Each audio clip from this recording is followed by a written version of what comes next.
Good morning, students. Today we are going to start the remaining part of chapter 3rd, that is conclusion.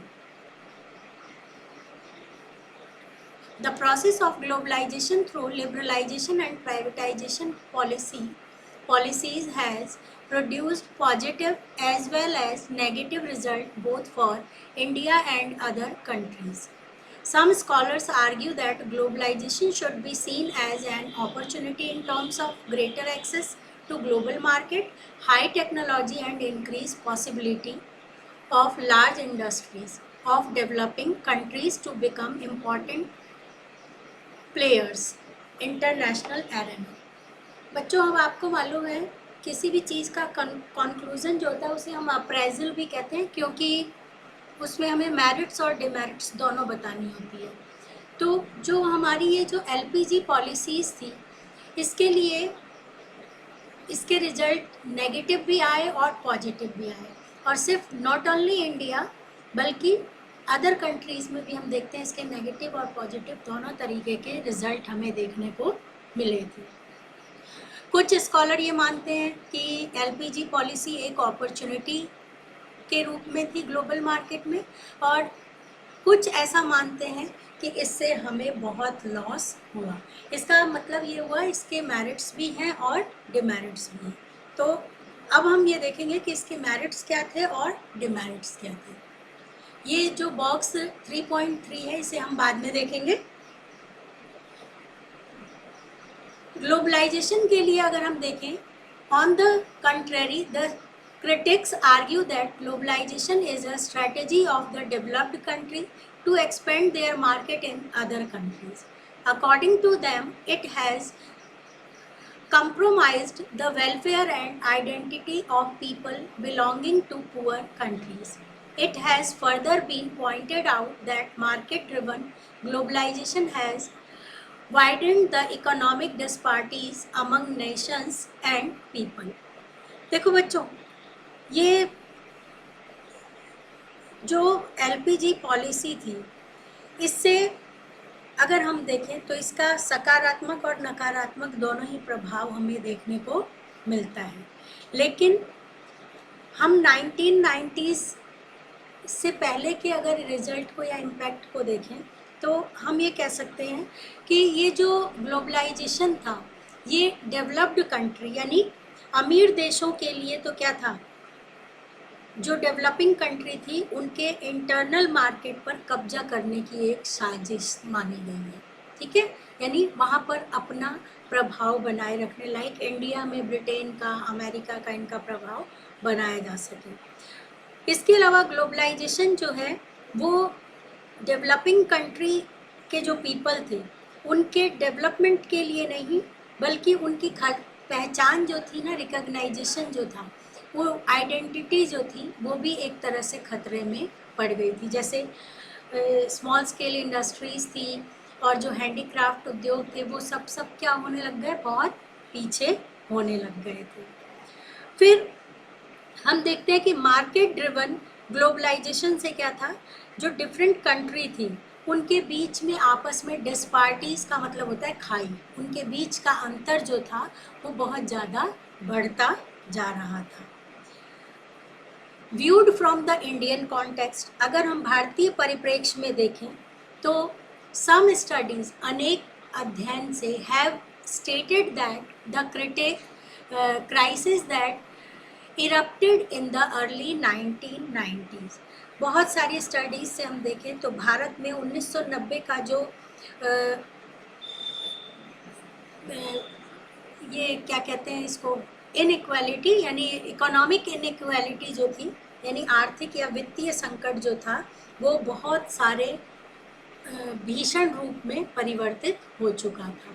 ठीक है, यहाँ से आप वापस देखें, that erupted in the early 1990s was basically an outcome of the deep-rooted inequality in Indian society and economic reform policy initiated as a response to the crisis of the government। और ये जो हमारे देश में आर्थिक संकट आया, ये किसका परिणाम माना गया, ये इस एलपीजी पॉलिसी का ही परिणाम माना गया। जबकि ये एलपीजी पॉलिसी क्यों लाई गई थी, ताकि हम इन डिस्पारिटीज़ को या इन इक्वालिटी को दूर कर सकें। ठीक है, अब इसमें क्या था कि जो हाई इनकम क्लास थी उनका तो फ़ायदा हुआ, और जो बेचारे लोअर थे उनको कोई फ़ायदा नहीं हुआ। इसमें क्या था कि जो हमारे कंट्री के जितने भी बड़े बड़े उद्योगपति थे, इंडस्ट्रियलिस्ट थे, उन्हें तो बहुत फ़ायदा हुआ एलपीजी पॉलिसी से, और सारी जो समृद्धि कह सकते हैं हम, वो गिने चुने उद्योगों तक ही सीमित रह गई। और वो गिने चुने उद्योग कौन से थे?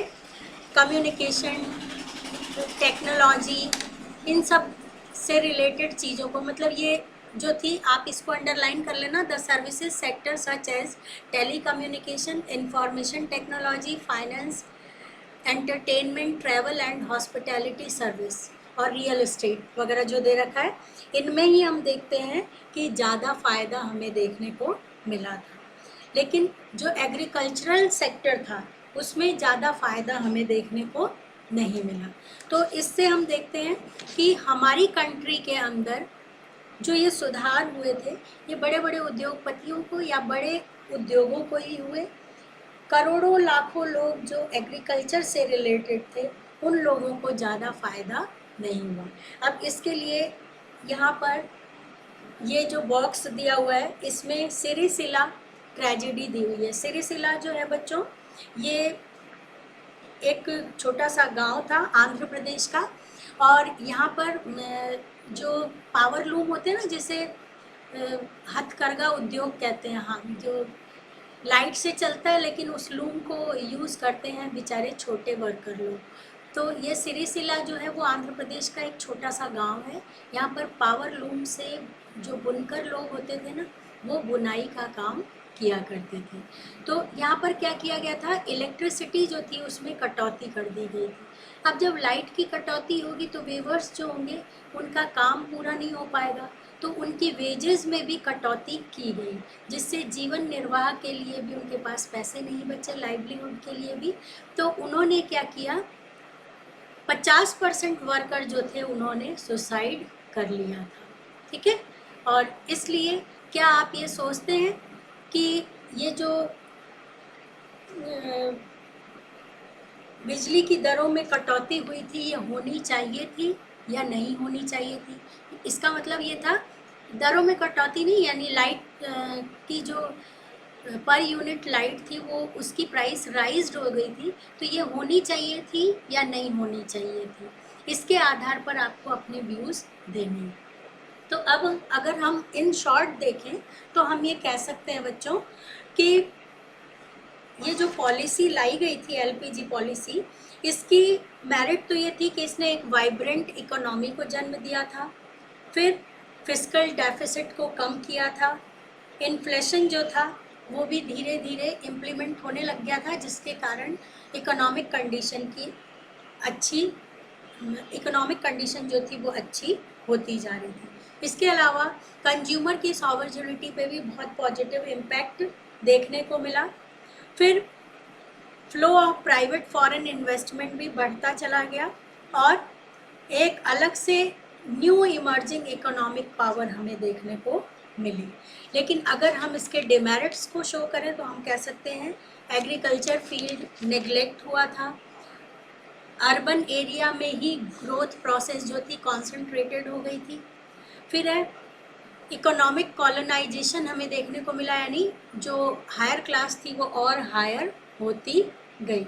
फिर है कंज्यूमरिज्म को इसने स्प्रेड किया, यानी उपभोग की प्रवृत्ति हमारे अंदर बढ़ती गई। नया नया सामान मार्केट में आता है तो हम नई नई चीज़ें यूज़ करना चाहते हैं ना, एलपीजी से यही प्रभाव हमारी कंट्री पर पड़ा था। इस तरीके से हम देखते हैं। और इसके अलावा लास्ट और इम्पॉर्टेंट डिमेरिट अगर हम देखें तो हम कह सकते हैं कि हमारी कल्चर जो थी वो इससे डिस्ट्रॉय होने लग गई थी। ये आपका टॉपिक था बच्चों। और अब मुझसे कुछ बच्चों ने क्वेश्चन पूछे थे, टैरिफ, नॉन टैरिफ, इक्विटी, इसको मैं आपको समझा देती हूँ।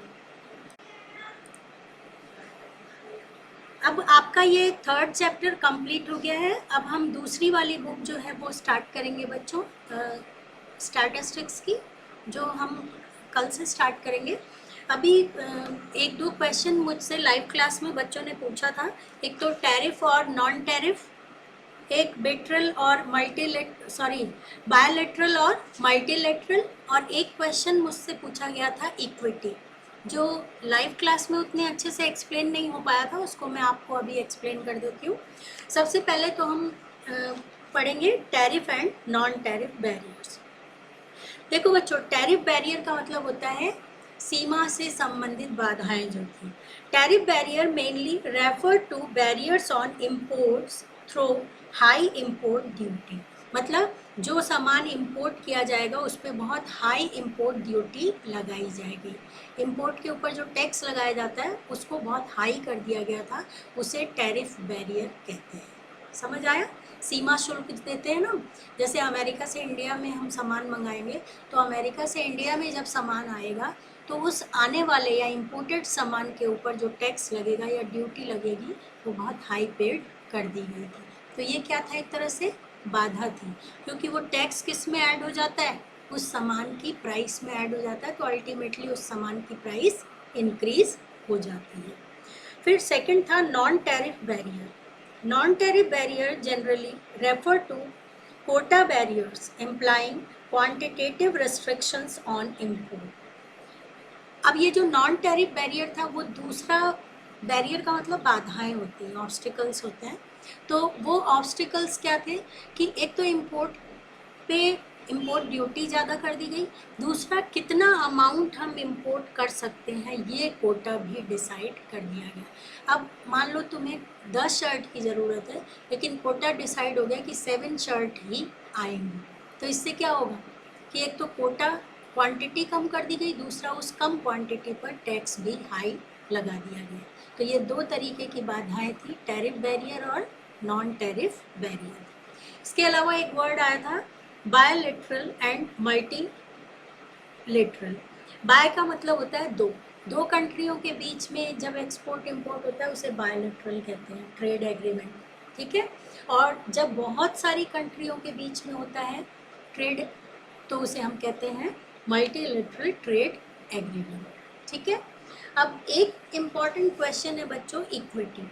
आपके जो ग्लोबलाइजेशन था उसमें क्या था कि जो policy strategy promoting globalisation of the Indian economy था, उसके अंदर हमने ये पढ़ा था कि increase in equity limit of foreign investment, यानी फॉरेन इन्वेस्टमेंट में इक्विटी की लिमिट बढ़ा दी गई थी।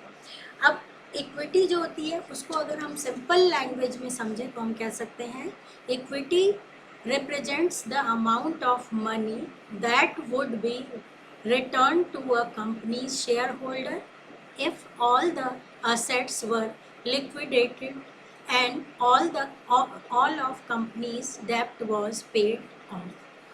इसका मतलब ये हुआ बच्चों कि इक्विटी जो होती है, जो लिक्विड अमाउंट हमारे पास होता है ना, उसे हम इक्विटी कहते हैं। शेयर होल्डर के पास, मतलब एज अ शेयर होल्डर हमारे पास जो लिक्विड या जितना भी पैसा बच जाता है, जो उधार का नहीं होता, कोई की देनदारी नहीं होती है, उसे हम कहते हैं। कॉमर्स के जो स्टूडेंट हैं उन्हें तो अकाउंट्स के कारण ये मालूम होगा, थोड़ा बहुत नहीं मालूम है तो मैं बता देती हूँ। देखो, जब हम कोई सामान खरीदते हैं या कोई इंडस्ट्री लगा रहे हैं तो उसके लिए हमने मशीनरी, लैंड वगैरह खरीदी है, वो हमारी क्या कहलाएगी, असेट कहलाएगी। अब आपको मालूम है असेट जब हम खरीदते हैं, मान लो 1 करोड़ रुपए क्या हमने कोई असेट लिया, तो उस 1 करोड़ में 20 लाख रुपए तो आपके पास थे और 80 लाख रुपए का आपने बैंक से लोन लिया, तो जो लोन है वो आपकी क्या कहलाएगी, लाइबिलिटी कहलाएगी, देनदारी। जिम्मेदारी को हम लाइबिलिटी कहते हैं ना, यानी वो हमें देना है। और जो 20 लाख रुपए आपके थे वो क्या कहलाएंगे, इक्विटी कहलाएंगे, यानी 20 लाख रुपए के शेयर होल्डर कौन थे, आप थे, तो वो आपको किसी को देना नहीं है। इसका मतलब जब हम कोई असेट खरीदते हैं तो उसमें 2 इम्पॉर्टेंट चीज़ें होती है, इक्विटी प्लस लाइबिलिटीज। समझ आया? अब अगर हमें इक्विटी को असेट में से निकालना है तो हम क्या फॉर्मूला बना सकते हैं, equity equals to asset minus liabilities. तो जो हमारी असेट है उसमें से देनदारी को हम निकाल देंगे तो जितना कैश अमाउंट बचेगा वो हमारा अपना होगा, उसे हम इक्विटी कहते हैं। जैसे मान लो कोई स्टूडेंट है, उसके पास 100 रुपये हैं, लेकिन उसने 70 रुपये पहले से उधार ले रखे थे, तो 70 रुपये तो क्या कहलाएंगे, उसकी लाइबिलिटी कहलाएगी, और 30 रुपये जो उसके पास बच जाएंगे वो उसकी क्या कहलाएगी, इक्विटी कहलाएगी। समझ आ गया बच्चों? अब आपके जो जो क्वेश्चन आपने मुझसे लाइव क्लास में पूछे थे उसको मैंने दोबारा रिपीट कर दिया है। फिर भी कोई प्रॉब्लम हो तो आप मुझसे वापस पूछ सकते हैं। Thank you for today.